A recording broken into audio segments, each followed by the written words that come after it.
여기는 야심한 시각이 된 서울의 밤거리. 중국에서 온 한 여성이 길거리에 어떤 남성을 보더니 한심하다는 모습으로 쳐다보고 있습니다. 이내 이 여성은 더 이상 못 봐주겠다는 듯 자리를 피해버리고 마는데요. 대체 이 여성이 어떤 장면을 본 건지 한번 알아보러 가실까요? 구독과 좋아요를 눌러주시면 영상 제작에 큰 힘이 됩니다. 안녕하세요. 저는 중국에서 온 레이란이라고 해요. 중국에서 대학교를 다니고 있는 평범한 여학생이죠. 그런데 저에게는 남들과 다른 점이 하나 있어요. 바로 한국 문화에 푹 빠져 지내고 있다는 거예요. 사실 대학교에 올라오기 전까지만 해도 저는 한국에 대해 그다지 좋은 감정이 없었어요. 역사 문제부터 시작해서 영토 분쟁, 사드 배치 등등 뉴스만 봐도 한국에 대한 반감이 들 만한 소재들이 많았거든요.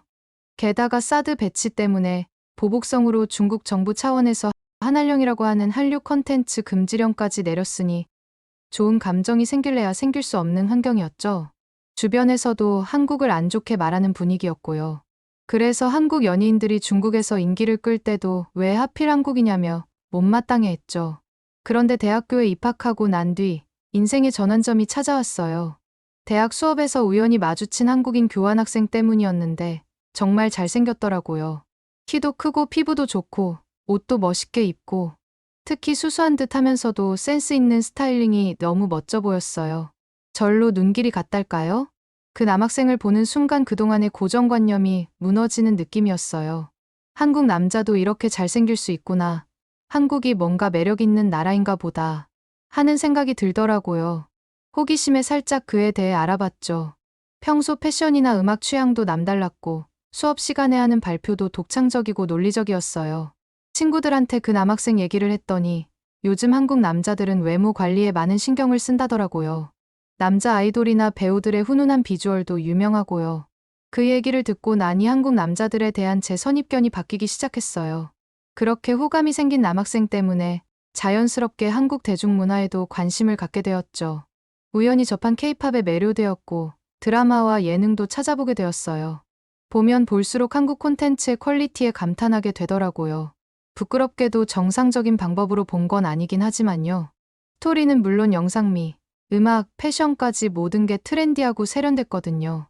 알게 모르게 한국 문화에 푹 빠지고 있는 제 자신을 발견했어요. 한국 화장품과 옷을 사서 쓰기 시작했고 점심시간마다 한국 음악을 듣고 있더라고요. 심지어 한국 아이돌을 배경사진으로 해놓는 제 모습을 보고 친구들이 의아해할 정도였죠. 어느새 한국어 공부도 시작했어요. 노래 가사를 이해하고 싶어서 시작한 건데 배우다 보니 드라마 보는 재미가 배가 되더라고요. 자막 없이도 대사를 알아듣게 되니까 더 몰입할 수 있었죠. 그렇게 빠져드는 한국, 이른바 합한족이 되어가고 있었어요. 그런데 주변의 반응이 심상치 않았어요. 아직도 반한 정서가 강한 중국 사회에선 제가 아주 유별나고 이상한 취향을 가졌다며 손가락질 하더라고요.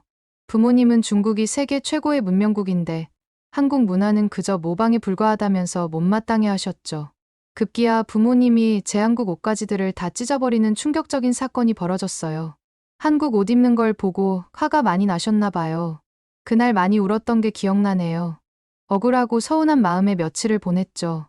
학교에서도 친구들 사이에서 합한족과 비합한족으로 나뉘어 대립하는 분위기였어요. 한국 문화를 좋아하는 애들은 유치하고 촌스럽다고 놀림받기 일쑤였죠. 대놓고 싸우진 않아도 긴장감이 감돌았어요. 편 가르기 하는 모습이 보기 싫었지만 마음대로 되는 건 없더라고요. 그렇게 친구들이랑도 슬슬 멀어지는 와중에 한국 문화를 좋아하는 한 친구가 저에게 다가왔어요. 이름은 위민이었죠. 위민이와 함께 있으니 묘한 동질감이 느껴지더라고요. 위민이와 속마음을 터놓고 얘기를 나누다 보니 어느새 우린 더없이 친해졌어요. 마음이 잘 통하는 단짝이 생겨서 행복했죠. 위민이랑 대화를 하던 어느 날 갑자기 문득 한국으로 가보는 건 어떨까 생각이 들었죠. 아무리 한국인을 따라해도 한국인처럼 보이는데 한계가 있더라고요. 머리부터 발끝까지 한국 스타일로 꾸며도 중국인의 이미지를 벗어나기가 쉽지 않았죠. 위민이도 한국을 좋아하니 같이 가보는 게 어떻겠냐고 물어보려던 찰나 위민이가 먼저 한국에 같이 가보는 거 어떻겠냐고 물어보더라고요. 둘 다 돈이 많지 않아서 여행 경비가 부담스러웠지만 지금이 아니면 언제 한국에 가보겠어요? 부모님께는 위민이 집에서 며칠 자고 온다고 둘러댔죠. 부모님 몰래 해외여행을 간다는 건 죄송한 마음이 들었지만 맘 편하게 한국을 다녀올 수 있는 건 지금밖에 없다고 생각했죠. 그렇게 설레는 마음으로 한국행 준비를 시작했어요. 무작정 가기엔 위험할 것 같아 한국에서 하고 싶은 일들을 목록으로 정리했죠. 꼭 해야 될 건 명동과 신촌홍대 같은 번화가를 누비며 쇼핑을 하고 동대문 패션타운에서 최신 유행 알아보기였어요. 그렇게 며칠에 걸쳐 한국에서의 버킷리스트를 작성했어요. 그리고 며칠 뒤 떨리는 마음으로 한국으로 가는 비행기에 몸을 실었죠. 한국행 비행기에 오르자 저도 모르게 가슴이 두근거렸어요. 드디어 그토록 꿈꿔왔던 한국 여행이 실현되는 순간이었거든요. 짐을 싣고 자리에 앉아 창밖을 내다보니 설렘이 더욱 커졌죠. 처음 타보는 한국항공사 비행기에서 받은 인상도 정말 좋았어요. 승무원들이 하나같이 단정한 옷차림에 쾌활한 미소로 저희를 맞이해 주더라고요. 특히 여승무원들은 한국 여자 중에서도 미인만 뽑았다는 소문이 괜히 난 게 아닌 것 같았어요. 우선 피부가 마치 도자기 같아 보였어요. 하얗고 매끈해 보이는 피부톤에 이목구비가 오밀조밀 잘 어우러져 있더라고요. 또 미간 사이에 반달 같은 눈썹과 검고 긴 속눈썹이 인상 깊었죠. 생기 있고 맑은 눈망울에 오똑한 콧날까지 모두 부러웠어요. 무엇보다 작고 도톰한 입술이 우아하다는 인상을 남겼어요. 보기만 해도 눈이 확 트이는 듯한 느낌이 들었죠. 게다가 늘씬한 체형에 잘 어울리는 유니폼까지 입으니 마치 런웨이를 걷는 모델 같다는 생각이 들더라고요. 제가 여태 봤던 승무원 중에 단연 최고로 아름다웠어요. 예전에 가족여행을 갔을 때 중국 항공사에서 만난 승무원들은 뭔가 다른 느낌이었거든요. 중국 승무원들도 그나마 중국 여자치고는 예쁜 편이긴 했지만 화장이 너무 진하다 보니 오히려 부자연스러워 보이더라고요. 옷차림도 좀 어수선한 편이었고요. 미소는 짓고 있었지만 어딘가 딱딱하고 불편해 보이기도 했죠. 친절한 건 마찬가지였지만 기계적인 응대가 마음에 걸렸어요. 그에 비해 한국 승무원들은 자연스러우면서도 세련된 느낌이 물씬 풍겼죠. 화장기 없이도 빛나는 피부에 싱그러운 미소까지 더해져 보는 내내 기분이 좋았어요. 기내식으로 나온 한식도 맛있었어요. 비빔밥이 엄청 정갈하게 나오는데 고소한 참기름 냄새에 절로 입맛이 도는 거 있죠? 비빔밥을 어떻게 먹어야 할지 몰라 당황하고 있었는데 승무원이 와서 친절하게 먹는 법까지 알려주는 거 아니겠어요? 또 한 번 감동받을 수밖에 없었죠. 숟가락으로 이곳저곳 열심히 비빈 비빔밥을 한 입에 딱 먹는 순간 다양한 야채가 씹히면서 은은한 단맛이 나왔고 고추장을 많이 짰는데도 불구하고 많이 맵지 않고 간이 딱 맞는 게 너무 맛있더라고요. 저도 몰랐는데 제가 매운 걸 잘 먹나 봐요. 김치는 아삭아삭 씹는 맛이 살아있어서 감탄이 절로 나왔어요. 그렇게 한국으로까지 시간은 얼마 걸리지 않았어요. 저희는 생각한 것보다 금방 비행기에 내렸죠. 저희는 얼른 공항에서 빠져나와 택시를 타고 숙소로 이동했습니다. 차창 밖을 보니 한국 영화나 드라마에서만 보던 풍경들이 눈앞에 펼쳐졌죠. 그걸 보면서 위민과 전 신기하기도 하고 묘한 친근감이 들더라고요. 숙소에 짐을 푼 뒤 곧장 향한 곳은 한 달 전부터 예약해 둔 청담동 유명 미용실이었어요. 한국에 오자마자 한국 스타일로 머리부터 발끝까지 싹 바꿔볼 생각이었거든요. 실은 이게 저희 한국행의 가장 큰 목적이기도 했죠. 미용실 문을 열고 들어서는 순간 저희는 깜짝 놀랄 수밖에 없었어요. 항상 중국에서 다니던 미용실과 인테리어가 정말 많이 달랐거든요. 중국에서의 미용실은 바닥을 걷다 보면 잘린 머리카락을 밟고 다니기 일쑤고 심지어 쓰레기까지 나뒹구기까지 하거든요. 그런데 이와 다르게 한국 미용실은 은은한 빛 조명도 조명인데 바닥이 너무 깨끗한 거 아니겠어요? 순간 여기가 미용실인가 의심이 될 정도로 바닥이 너무 반짝반짝 빛이 났죠? 그리고 저희가 방문하자마자 직원분께서 원하는 음료수를 고르라고 말씀하시더니 푹신한 쇼파로 안내를 해주시더라고요. 머리 스타일 하나 바꾸는데도 불구하고 대접받는 느낌이 들어 너무 기분이 좋았죠. 그렇게 저희 머리 스타일을 담당한 디자이너분께서 와서 환하게 웃어주는데 연예인같이 너무 예뻤어요. 디자이너분께서 어떤 스타일로 하고 싶냐고 물어보셨는데 저희가 머뭇거리자 저희 얼굴에 어울리는 머리로 해주겠다고 걱정하지 말라고 웃어주시는 게 아니겠어요? 중국에서는 원하는 스타일을 직접 말해줘도 망할 때가 많은데 확실히 중국과 다르게 한국의 미용실 디자이너분들은 전문성이 뛰어난 것 같아 믿음직스러웠죠. 처음에는 일단 머리 감는 것부터 시작했어요. 이렇게 오래 머리를 감아본 적이 있나 싶을 정도로 꼼꼼하게 감겨주시더라고요. 그 다음엔 머리카락에 영양제를 듬뿍 발라주면서 모발 관리를 해주셨어요. 솔직히 살면서 이렇게 정성스러운 시술은 처음 받아봤어요. 드라이까지 끝나고 나니 어느새 거울 속 제 모습이 완전히 달라져 있었어요. 잔머리를 몽글몽글하게 말아 올려 앞머리를 내려주니 이마가 훤히 드러나면서 갸름한 인상이 되더라고요. 살짝 옅은 갈색으로 염색을 하니 차분하면서도 세련된 느낌이 났죠. 메이크업은 한국식 물광 피부 표현에 중점을 두고 자연스럽지만 화사하게 연출해 주셨어요. 여리여리한 눈매는 아이라인과 섀도우로 또렷하게 살려주시고 입술은 은은한 꽃잎 컬러로 발라주셨죠. 거울을 보는데 제가 되고 싶었던 모습이 딱 있어서 저도 모르게 벅차오르더라고요. 옆에 있던 위민이도 놀란 얼굴로 절 쳐다보더니 금세 엄지손가락을 치켜들어줬죠. 이런 모습이라면 이제 한국 거리에 나가도 자신 있을 것 같았어요. 누가 봐도 튀는 중국인 스타일이 아니라 자연스러우면서도 매력있게 한국화된 저희 모습에 기분이 좋아졌죠. 합판족으로서 한국에서 이뤄낸 첫 성취 같았달까요? 변신을 마친 저희는 쇼핑을 하러 가기로 했어요. 한국에서 쇼핑하는 게 저희 버킷리스트 중 하나였거든요.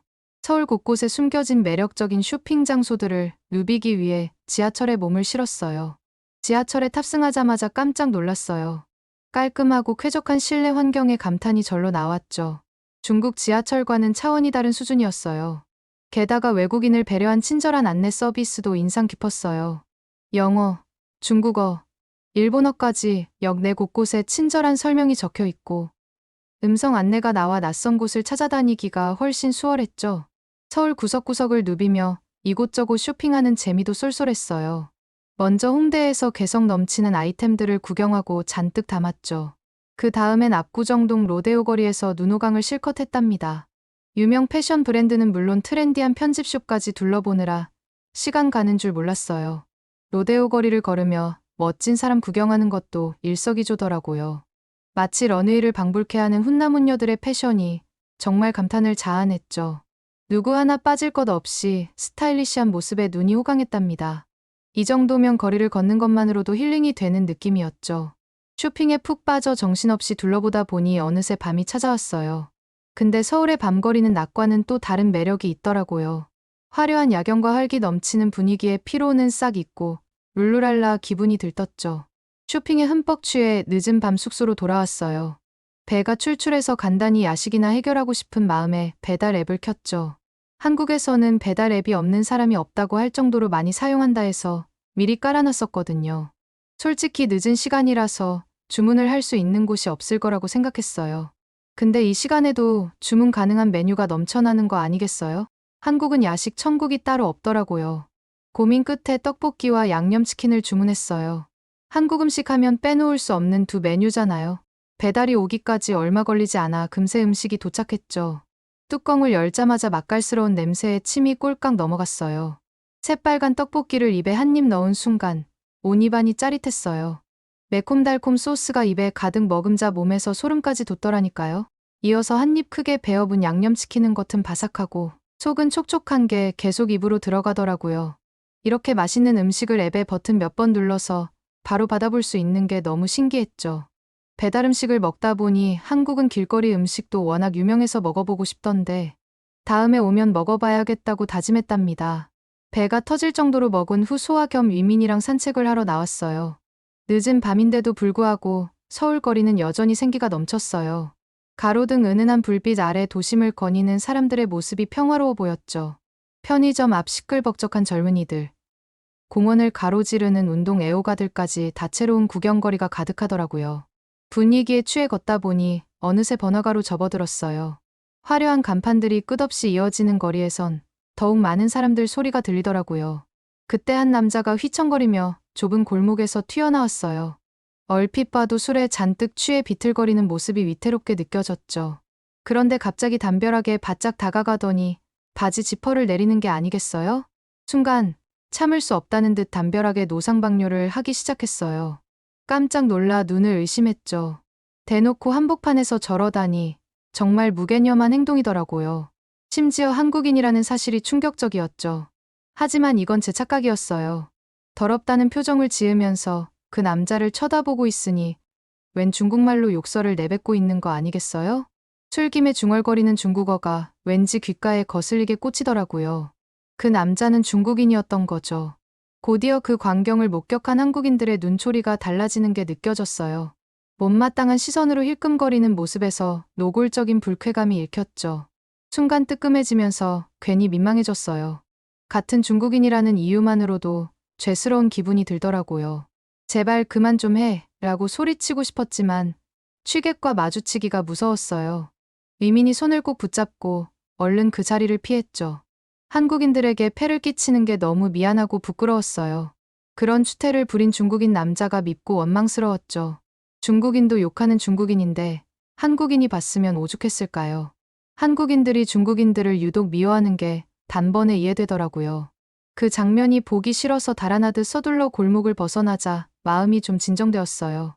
위민이와 함께 우리부터 스스로 떳떳하고 예의 바른 중국인이 되자고 마음먹었죠. 작은 행동 하나하나가 중국인의 이미지를 만든다는 걸 잊지 말아야겠더라고요. 그렇게 저희는 숙소로 얼른 발걸음을 옮겼어요. 숙소에서 얼른 넷플릭스와 유튜브를 보고 싶어서였죠. 숙소에 도착하자마자 위민과 전 호텔에 있는 TV로 넷플릭스와 유튜브를 켜니 접속이 되는 거예요. 그것도 무료 한국 계정으로요. 평소 중국에선 넷플릭스 접속조차 힘든데 한국은 제한 없이 자유롭게 즐길 수 있더라고요. 얼마나 감격스러웠는지 몰라요. 그동안 보고 싶었던 한국 드라마를 마음껏 찾아볼 수 있다니 시간 가는 줄 몰랐어요. 중국에선 한알령 때문에 드라마 본방 보기가 쉽지 않거든요. 내용이 잘려나가기 일쑤고 제 맘대로 골라보기도 힘들죠. 근데 한국은 달랐어요. 내가 원하는 드라마를 언제 어디서든 자유롭게 시청할 수 있으니 너무 부러웠어요. 게다가 영상 화질도 어마어마하게 좋더라고요. 디테일이 살아있어서 눈이 호강했다니까요. 배우들의 섬세한 표정 연기나 감각적인 영상미까지 생생하게 느껴졌어요. 몰입도가 최고였죠. 덕분에 드라마에 푹 빠져 시간 가는 줄도 몰랐죠. 오징어 게임과 새로 올라온 기생수 더 그레이를 봤는데 왜 한국 드라마와 한국 영화가 세계적으로 인기를 끄는지 알 수 있었답니다. 저희는 다음날 핸드폰 매장으로 걸음을 옮겼어요. 요즘 패션에 관심 많은 한국인들 사이에서 이쁜 디자인을 가진 핸드폰과 더불어 고화질 카메라를 가진 스마트폰은 필수잖아요. 그런데 마침 위민이가 재밌는 소식을 알려줬어요. 한국의 MZ세대 사이에서 갤럭시 Z 플립이 엄청 인기라는 거 아니겠어요? 삼성에서 새로 나온 폴더블 폰이라는데 디자인이 획기적일 뿐더러 사진 성능도 아주 뛰어나다고 하더라고요. 얼핏 봤던 기억이 있어서 다시 제품 이미지를 검색해봤는데 디자인이 진짜 말도 안 되게 이쁜 거 있죠? 사실 원래 저는 중국산 폴더블 폰을 고려하긴 했어요. 하지만 중국 핸드폰 시연 영상을 보자마자 바로 그 마음을 접어버렸죠. 최근에 중국의 한 폴더블 폰 출시 행사에서 제품 시연 도중에 갑자기 액정이 고장나버리는 거 아니겠어요? 그걸 보고 중국산 핸드폰은 아직 기술력이 좀 부족하다는 생각이 들더라고요. 그렇게 저와 위민이는 고민도 없이 갤럭시 Z 플립을 구매하기로 했어요. 한국에서 직접 사는 게 아무래도 할인도 되고 무엇보다 확실한 정품일 것 같다고 생각했거든요. 게다가 최신 모델로 당당하게 구매하고 싶었죠. 새 폰으로 여행 사진도 마음껏 찍고 싶었고요. 막상 매장에 가보니 Z 플립의 실물이 훨씬 더 예쁘더라고요. 손에 쥐어보는 느낌이 정말 특별했어요. 그리고 화면을 직접 접었다 폈다 할 수 있다는 게 너무 충격이었죠. 중국과 다르게 금이 가질 않더라고요. 디자인은 심플하고 세련됐는데 컬러는 화사하고 트렌디해서 저희 취향 저격이었죠. 무엇보다 한국의 혁신 기술력에 놀라지 않을 수 없었어요. 중국에서는 상상도 못할 만큼 독창적인 제품이라는 생각이 들더라고요. 저는 중국인인데도 이렇게 멋진 폰을 만들어 낸 한국 기업이 괜히 자랑스러웠달까요? 이상하게 제가 다 뿌듯한 거 있죠? 그렇게 저희는 떨리는 마음으로 각자 갤럭시 Z 플립을 구매했죠. 위미는 분홍색으로 골랐고 저는 하늘색으로 골랐어요. 덕분에 여행하는 내내 폰으로 인생 사진을 건질 수 있었어요. 접으면 작아져서 휴대성도 좋고 펼치면 넓은 화면으로 동영상 보기에도 좋더라고요. 한국의 마지막 목표는 전통 한복을 현대적으로 재해석한 개량 한복을 사가는 거였어요. 요즘 MZ세대들은 개량 한복을 평상복으로 자주 입는다고 했거든요. 길거리에서 개량 한복 입은 사람들을 직접 봤는데 하나같이 힙하고 스타일리시해서 넋이 나갔다니까요. 중국에 돌아가기 전에 꼭 하나 사가야겠다고 생각했죠. 그렇게 한복에 빠져있던 저희는 마침 중국에 돌아가기 전 쇼핑할 때 한복 판매점을 발견했어요. 그것도 개량 한복 전문점이라니 얼마나 신났는지 몰라요. 위민이랑 가게에 쏜살같이 달려가서 이것저것 살펴봤죠. 디자인도 다양하고 색상도 화사해서 눈이 즐거웠어요. 저는 분홍색의 편한 바지로 되어 있는 개량 한복으로 고르고 위민이는 남색에 하늘색이 매치된 걸로 선택했죠. 딱 요즘 느낌 나는 조합이더라고요. 개량 한복을 입어보니 생각보다 편하고 가볍더라고요. 새 한복을 입고 거리를 활보하니 뿌듯함이 밀려왔어요. 여행 마지막까지 만족스러워서 한국에 오길 다시 한번 잘했다는 생각이 들었죠. 그렇게 멋진 개량 한복을 품에 안고 귀국했어요. 비행기 안에서 내내 들떠서 잠을 이루지 못했네요. 이 한복을 입고 또 중국에서도 마음껏 돌아다니고 싶었거든요. 그렇게 중국에 돌아온 저와 위민이는 한국에 다녀오기 전보다 훨씬 더 깊이 빠지게 되었어요. 특히나 저는 아예 한국으로 이민을 가서 국적도 대한민국으로 바꾼 채로 한국인으로 살고 싶다는 생각까지도 하고 있죠. 여러분이라면 이런 상황에 어떻게 하실 것 같은가요? 혹시 좋은 방법이 있으면 알려주세요. 오늘의 사연은 어떠셨나요? 오늘의 사연이 마음에 드셨다면 구독과 좋아요를 눌러주세요. 구독과 좋아요는 영상 제작에 큰 힘이 된답니다. 긴 영상 시청해주셔서 감사합니다. 오늘도 행복한 하루 보내세요.